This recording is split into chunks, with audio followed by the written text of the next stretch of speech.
سعيد بن المسيب waxa la weydiiyay gabadhaada yaad u guurin lahayd su'aashaadu dhageysta markaas wuxuu yiri man yattaqillaha fiha qof ayada ilaahay uga cabsanayo idha radiyaha ahabbaha wa idha karihaha lam yudhillaha wuxuu leeyahay taabicigaas wuxuu leeyahay wuxuu yiri gabadhayda waxaan u guurin lahaa nin horta ayada ilaahay uga cabsanayo ayada kama cabsanayo ilaahay iyada uga cabsanaya wuxuu isleeyahay gabadha haddaad dulmi u geysatid rabbul ciisa ku ciqaabayo gabadhaas wuxuu yiri hadduu jeclaado hadduu ka raadi noqdo oo afcaal fiican u sameeyso ahabbaha u jeclaana amma hadduu ka raadi noqon waayo maduleynaayo marka waxaan rabnaa inaan fariina inaan dirno guur qarsoodi ma aha intaas ma misla dhahnaa gabdhaha iyo wiilasha hadda hoos u xiriirayana ma kala ceyrinayo laakiin waxa kor soo qaada qodobka labaad waxa waaye waxa loo yaqaano madam muallim waxaan ka dhahaa wadaadka ciyaar suuqa muxuu ahaa waxa loo yaqaan aniga cariban ku hadlaa si aan uga badbaado waxaan dhahaa al mahabba zaifa waan ku jeclaaday beenta waxaan horta goorma waxa waaye hadda dhaqankeenu wuxuu isu bedelay wiil baa gabar iyadoo wada maraysa arkay inkaas wiil ku jeclahay waxay inay weydiiso tiraad maxay u jeceshahay socodkayga ka heshaa socodkayga hadaan xogaa hilib leeyahay waa caatoobi doonaa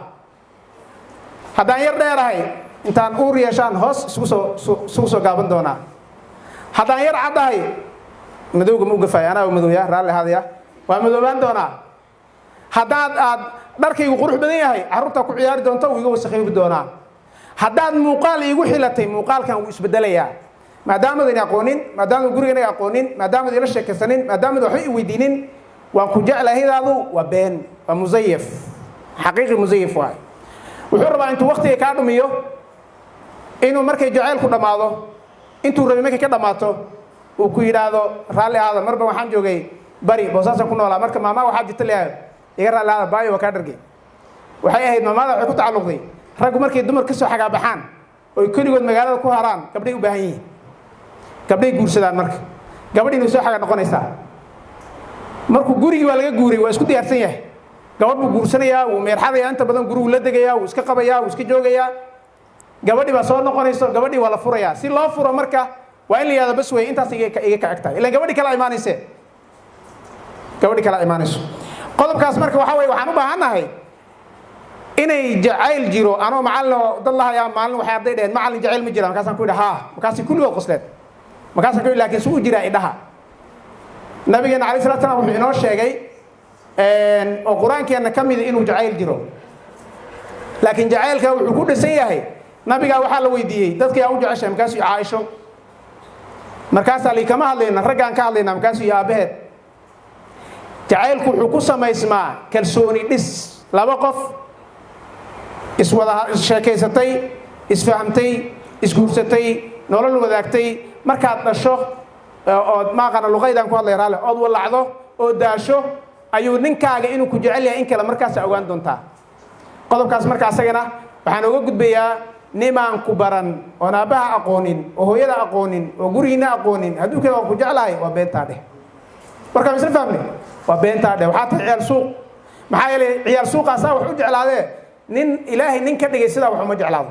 waa ka soo gudbaya qodobka saddexaad noloshii sirta rabtay baan waxaan geynay sirta noloshii sirta rabtayna aan rabinna waxaan geynay waa kala bedelay reerku markuu reer noqdo noloshiisa dhan waa sir laga bilaabo markuu reer noqdo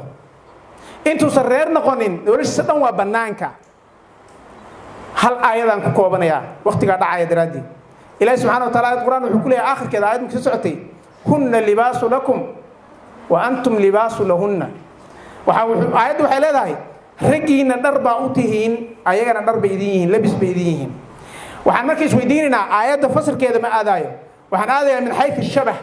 maxaa ka dhaxeeya labiska iyo ragga iyo dumarka waxaa ka dhaxeeya labisku dhowr shay buu dadka u qabtaa kow u asturaa labada qofna maxaa la rabaa inay is asturaan labisku inteenaan hadda ilaahay uma keenaad dharkana laga furo waa kala carar lahayn haddana waan wada qurux badannahay labisku qofka wuu asturaa qof walba qofka kale ee uu nolosha la leeyahay waa inuu asturaa qodob waay qodobka labaad labisku muxuu qabtaa labisku qofka waa qurxiyaa qof walba qof kale maxaa looga baahan yahay inuu qurxiyo سيانو قرحنا ماشي وكدي مية بانك بوحنا ماشي سيكدي مية بانك بوحنا